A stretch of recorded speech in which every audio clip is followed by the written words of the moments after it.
Cow Comic Hour with your hosts, Andrew Glonner and Chris Ramos. Tonight, we talk about Red Sonja by Gail Simone, the legend, the one, the only. And we are very excited to delve into this nice hardcover collected edition that came out a couple years ago. It covers the first or the only 18 issues of her run. And we're super excited to share that with you tonight. Yeah, and it's a nice oversized edition. It kind of reminds me of like an Absolute, DC Absolute edition. Yeah, it's pretty close to size. Whether it's, it might be a little shy of how tall those are and doesn't come with a slip cover or slipcase. But still, nice oversized art like we always talk about. And just a great way to take a really celebrated run. I mean, it became like super popular. It had like its own little following. Sure. In 2013. Yeah, and Gail Simone, she has did things for both Marvel and DC. Some notable stuff is like Batgirl. She had the Secret Six. She's had just a quite variety of bringing female characters to the forefront of comics. She do some Wonder Woman? She did some Wonder Woman as well. Yep, that's also in an omnibus format. We definitely encourage you to check that out. Super talented writer, and this was my first time reading Gail Simone, so it was actually really cool to delve into that and see what kind of the hype was about. Yeah, I think one super quick takeaway about her writing is you immediately figure out that she kind of jumps into the genre, not just the characters. Like she really tries to say, okay, even though this is set up in what some would consider like high fantasy medieval times, right? Sure. This Conan the Barbarian. So this is in the Conan Barbarian universe, technically. Yeah, and Conan and Red Sonja have crossed over in the past. I mean, they're in the same continent. Right. But Gail Simone wanted to take the character and really just imagine like what would be her environment, like how would she stand out in this, heavily dominated sword and sorcery world. Absolutely. And this was a big reboot for Red Sonja as well, just to kind of clean up a lot of things and really bring some modern sensibilities and some new ideas to our character as well. It's always good to do that with some characters from the distant past or just kind of revitalize them a bit. Yeah, because she's, got some history as a character herself. Red Sonja, a lot of people might recognize her because she's in the chainmail bikini, right? So like that's the first thing. Awesome. People are like, oh yeah, that's that one. Yep. But she has always been in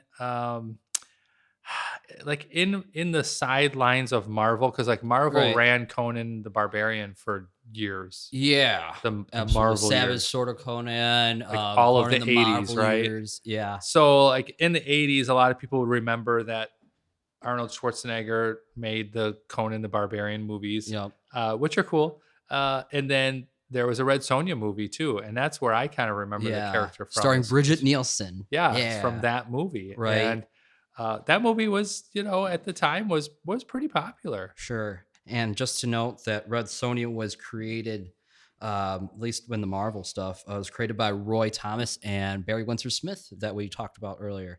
And back in 1973, and this is all based on Robert E. Howard's ideas and stuff. And Robert E. Howard was the guy who created Conan and his world. Mm-hmm. Yeah. So just kind of revitalizing those ideas and kind of flushing them out. So yeah. And kind of how would you write them in 2013?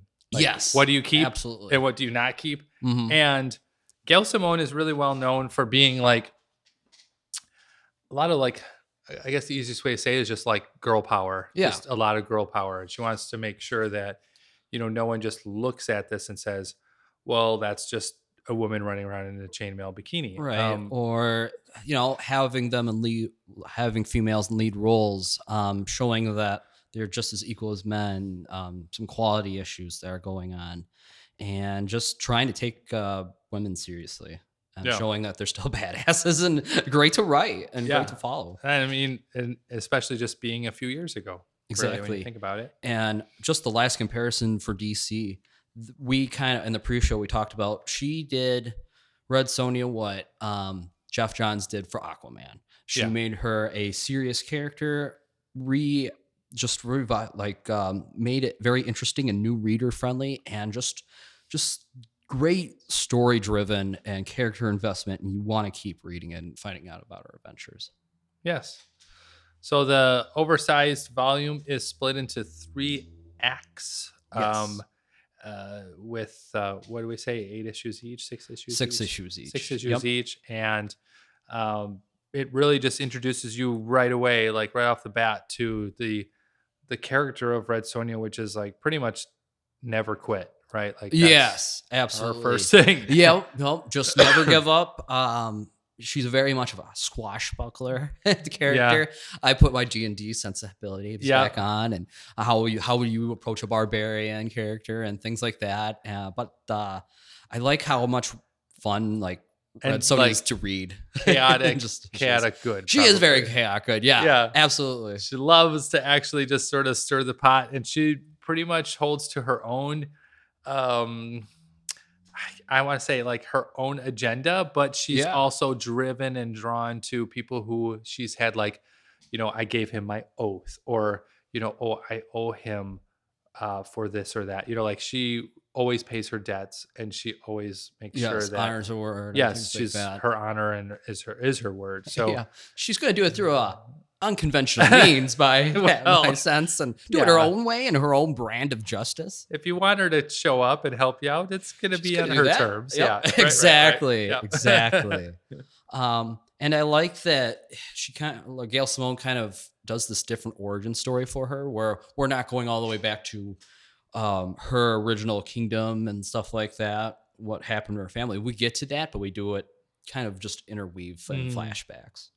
So that was cool. Yeah, so the first act starts with her as a captured slave, right? Right. You're just like, you're just going head first into it. You're like, okay. She's just like thrown into the dungeon, and the king comes down and says, "Why is everyone dead except for these 2 women?" Mm-hmm. And he saves her, and she always remembers that. So it was her and another girl down there. Anicia, right? Anicia, yes, the dark Anicia. Yes. And so they parted their ways, and then years later, like we just said, Red Sonja was called back to a blood oath that she made to help the king whenever he needed it. And was it his son that came back and said, "Your king needs you"? And so, well, it was kind of like some of her his bodyguards that came through.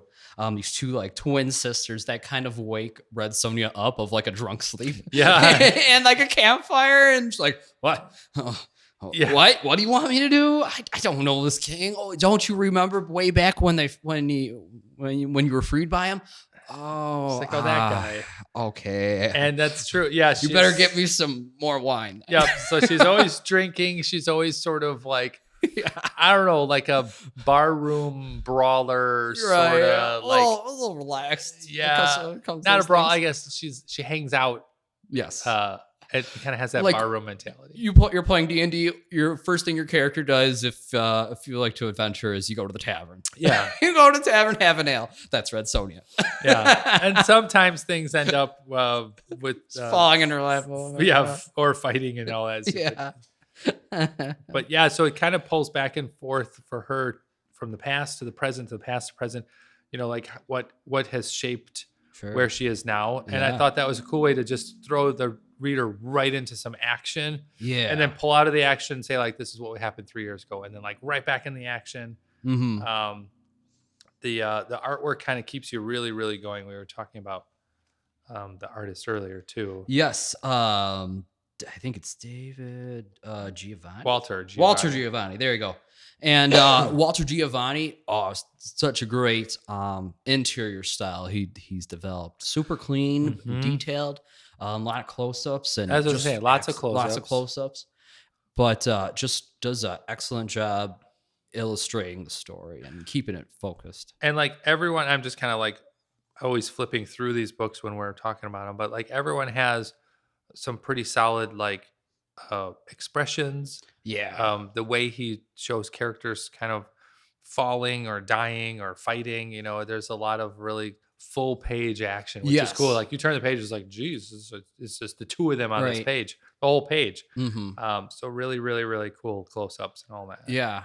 And I guess talking about the collected edition itself, this is put out by Dynamite Comics. And Dynamite, they do like The Boys, by Garth Ennis, and there's a couple other Vampirella, and there's a couple other big notable runs that Dynamite does, but Red Sonja is one of their biggest like sellers and biggest characters and things like that got for them. But they're starting to get into those collected edition, those omnibuses, those nice hardcover oversized editions. So props to Dynamite for coming out with a great looking book. Yeah, and this one has, like you said, gone in and out of print for a few years now. People really, really do like it. Yeah. And this this run is a great way to, I don't know, kind of like test the waters a little bit and just reinvent the character in a new, like, high sorcery era, I guess. Yeah, for sure. So Act 1 continues, and she kind of like loses, like you think your hero is going to win, and then she kind of loses her way. Yeah, she deals a lot with, fighting her sister and a lot of inner torment about just trying to save face, trying to combat like the plague. People think she was cause of a plague that was coming about. And it turned out that it was very much the opposite, or people were trying to frame her and things like that. And such brilliant ideas that were coming across this book. It's super, super interesting. Well, it's one way to take like a legendary character and then just start pinning a lot of stuff on them. Sure. Because if you think of like that world, people latch onto, people in power like kings and queens, but then they also latch onto, wizards and warriors. And so if they can sort of blame them for things, then it's, the story passes pretty fast. Sure. And trying to make them relatable and that they can make mistakes and things like that, and how they, struggle through those and how they overcome them. Super cool. Well, and a lot of times she tries to just sort of escape it and just say, leave me alone, right? And then people find her and they're like, oh, it's you. And so she's got that like that storytelling where she's always called back to destiny. She's always called absolutely. Back There's to definitely a call to destiny. Yeah. I throughout this whole book, absolutely. And Conan the Barbarian kind of had that too, where he was always like, no, I just want to do this one quest and be done. And then they'd pull him back and pull him back and pull him back. That's what happens to legendary characters. They're constantly, King Arthur, everything else we've, kind of been looking at. It's the same idea. Sure. And, and when you look at the introduction, Gail Simone says a lot of her story and just her feel was drawn from like Beowulf and Conan and Claw and Iron Jaw. I mean, she pulled a lot of that from just everything going on. That's awesome. Especially with all that legacy, it's hard to leave that out, Right, and right. You could be still influenced by it and just update it a bit, for sure. I also thought, like we were talking about, like Dark Anicia and some of like the bodyguards and things like that, the supporting cast she gives Red Sonja in this book is so cool and interesting. And she always gives them like a backstory of where they came from and how they're connected to Red Sonja and things like that. And really does a good job of investing in those characters, making you want to care about them instead of just, we wrote them for this one scene and then we wrote them out. Sometimes they come back. So that's super cool. I found that very interesting. And, the other thing that really got me as we're kind of going even into like the end of Act 1 and into Act 2 is I don't like try to look for areas where like the story kind of falls off. But sometimes when you're going through a comic or even in a novel that you're reading, there's, one thing where you're like, well, that's out of character, or one thing like, well, that's convenient that just happened, right? Yes. And some writers use it as like a sort of a save, like they'll write themselves into a corner and then they'll be like, oh no, we need a wizard to come in and like reset this or something. Gail Simone's really, really careful about her writing, where she kind of sets it up where I guess the easiest way to say it is like she introduces characters, she builds up their backgrounds, and then they start kind of intertwining with each other. Yep. And then you start seeing like where this story is going, because now you have 3 or 4 characters that have all been properly introduced in the story.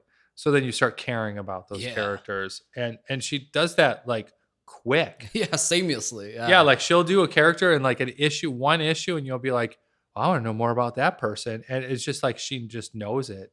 So Gail Simone, she's got some chops. She's really, really Right. good. I can't wait to read some of our other ones. Yeah, yeah. So yeah, it was a super cool, interesting first arc that you kind of get a quick overview of who Red Sonja is, how much of a warrior she is, and things like that. Such a cool introduction for the character. And then like the second story, I call it the Gathering of the Compatriots. Yeah, that's a good one. Yeah. So Red Sonja is she meets characters through all walks of life and things like that, and she's hanging out with this pharaoh in like Egypt or whatever. Yep. And the pharaoh's like, I'm going to die, and before I die, I would like to have a grand feast, the party of all parties, and I would like to have the seven most entertaining people in the world, or interesting people in our world, like one of each from their Artisan, part of field, their the top of their field, I guess. Top of their field, and I want you to go collect them for me and bring them back here. And if you do that, I'll free all my slaves. And Red Sonja, that she came from, those hardships of slavery and things like that. And she's a big advocate of freeing people. And that's very much of like her warrior code and things like that. So she's like, I suppose for you, Farrell, I will do it. She kind of respects him at the start of this journey. Mm-hmm. And she says, I will go do that. And this story arc, it was great to like explore the world of Red Sonja as well. Just to see all the different continents and all the different types of characters and character types you come across. Well, and it also introduced different challenges for her. So you weren't just thinking that she's constantly fighting battles in a field, like she's not a soldier, I guess is a good way to think of it. And also, spoiler, she doesn't really wear the chainmail bikini very much. No, right? Like they just kind of got rid of that. It shows flashbacks, I thought was really funny. It shows flashbacks of like when she was younger and she was wearing like a chainmail bikini kind of thing. Yeah, like her younger days. Yeah, like they're like, oh yeah, 10 years ago. And then she's wearing it then. So it kind of shows her that she's maybe matured a little bit. Sure, she's kind of grown up some. Yeah, and wearing something that's more practical to just everyday life. There was another piece that Gail Simone changed in Red Sonja's history. Red Sonja, I think she even says it in the movie, that she'll never like lay with a man that doesn't defeat her in battle. Yes. Like that was her big deal. Okay, I could see that. Yeah, so like Conan even and everyone else, like if they couldn't defeat her, then she was like not even interested in them. She was like, no, we'll never be anything. Right, because who could hold Red Sonja's interest? That is her love interest for that man. So that was her thing. And even Gail Simone was like, I thought that was ridiculous. She's like, it just seems silly to base her like love life around how well she could fight men with a sword. And so she was like, I don't like that. Like Gail Simone just got rid of that. Gotcha. So in this book, the funny part is whenever someone's sort of coming on to her, they always said like, well, you need a bath or something. Like, that's they're always like, so your road wear, you smell bad. Yeah, and that's they bring just that her up way. several times in that. So it kind of like kept people at a distance, and Gail Simone kind of laughed that like that was a fun way for her to be like, Red Sonja wants a companion, but they were just like, you need to take care of yourself. Hygiene. Instead of hygiene matters. Instead of like, you and I should be together unless we can fight. Right. It was just more reason to fight. And so I think Gail Simone doesn't like the like meaningless fights. Like we're gonna sword fight now to see if we can be together. Yeah. And Gail Simone's like, that's ridiculous. Mm-hmm. So she'd rather build a story around actual like battling for. And that kind of brings up a great point about her writing, and the story it wasn't serious all the time. It was very very light. There's a lot of lighthearted, that tongue-in-cheek humor a bit, and it just made it so funny. at some points, and just more relatable to the character. And she was like, "Excuse me, now I'm going to go drink heavily." Like that was the end of the issue, Right? Yeah. But yeah, so she continues on and she gathers up all of these The artisans citizens and the patriots. The chef was pretty cool. That he was still my favorite. Yeah. The swordsman was all right. He tried to train her how to be a better swordsman and things like that. That was so cool. Oh yeah, and then what was it? She lost because she didn't think it was to the death. Yeah. And then when it was to the death, then she won. So like the stakes, I was taking her mindset about sword fighting to a different place as well. Yeah, the stakes have to be high. Mm-hmm. So she doesn't just train and practice. She and so much as the swordsman that she was meeting, he was more of like a traditional like one-on-one sort of fight and more of a proper term. But out in the world, like the actual battlefield, he wasn't as strong as she was. She was more practical. So I was trying to watch those two kind of come to terms with each other. That was pretty cool. Interesting. And she's always written just like really focused, really strong-willed, just like you don't mess with her like ever. There isn't a moment where she's just sort of weak or needs saving or something, and like right. She's never so much the damsel in distress. Yeah. Distress. It's more of just she wears all of her feedback and all of her emotions on her chest and stuff like that, and weighs heavily on her. So when she does fail or something, blocks or takes away something from her, that she has to be very much motivated or saved or encouraged to like, hey, you're still Red Sonja. You're still a great fighter. You can do this. You can carry on. You can carry on. Yeah, I saw that. That was such a compelling thing to read through. Yeah. So the other cool thing is when you're going through the oversized edition, and I'm not sure if they have these in the other collected, but all of the original issue covers, by Jenny Frison, Frison, are so good. They're so breathtaking. Good. They're like really, really delicate, like colored pencil or even just a little digital touches here and there. But it's just, I don't know. It's like each one is its own little art piece that they put on the very cover. much a portrait of her. And, right. It's just Red Sonja mostly in all of them. Yep. They got some monsters and stuff, but like really good showpieces. Yeah, absolutely. And she does almost throughout the whole 18 issue run. She does them. So very cool and classic. And I made them so iconic. Yeah. I got to meet her at a C2E2 last year, and very nice. And got like the issue 1 cover. So I still have that in my room. The way to do Very it. cool. She's showing us out of the way to do it. And then the third arc is kind of like where we have our magic arc, I guess. Well, I think they wanted to bring it in. Excuse me. Part of the sorcery part of the sword of the right. And it was funny too. She's wearing a dress, and then like outside of her dress, she has like the chainmail bikini thing going on. But the there was an interlude in here too, as what I was going through too. Like they threw it in with a different artist, but you kind of shows that Red Sonja, she sometimes goes too headlong into things, and then she ends up in a lot of trouble, and so she needs a little more help. This is where she, messed up her hands and stuff like that. Oh, so because the premise of the sorcery arc was she was cursed so that she couldn't forgive anyone. Right. And so she, no matter what, she would get in an argument, and she would become this very aggressive figure, like overly aggressive. Like, if you were to try to fight her and, but not necessarily, you don't want to kill her and stuff, she would just full on try to kill you. Yeah. Was that like she was in a bar and someone like spilled their drink? Yeah. On her, and then, she just couldn't stop. But kind of just gets into like this barbarian rage, as our D&D terms. So at one point in the story, she has to like physically burn her hands so she can't hold the sword. She just didn't trust herself anymore. And I was like, what the heck? Yeah.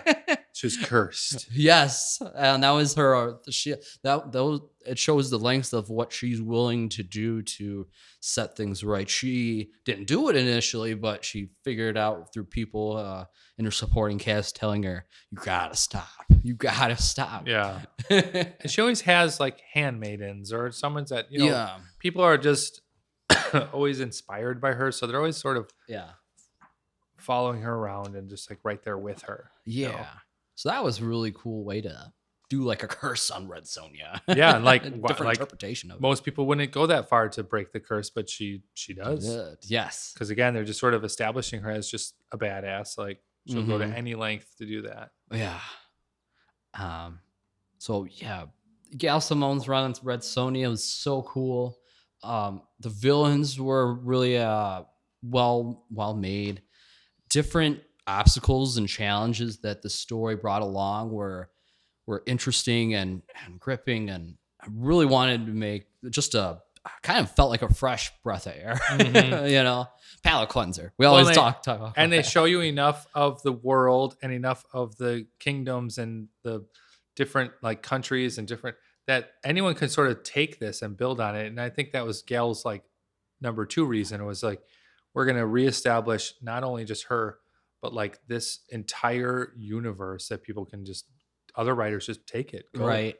And so, if you're interested after reading this run by Gail Simone, Amy Chu is the next writer up in Red Sonja's epic saga.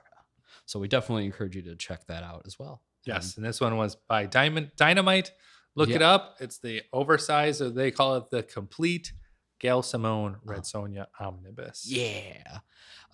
It's very, very good to run. So that's been another excellent edition of Bam Pow Comic Hour. And this is your host, Adriano Lucas, And Chris Ramos. signing off. Thank you, everyone.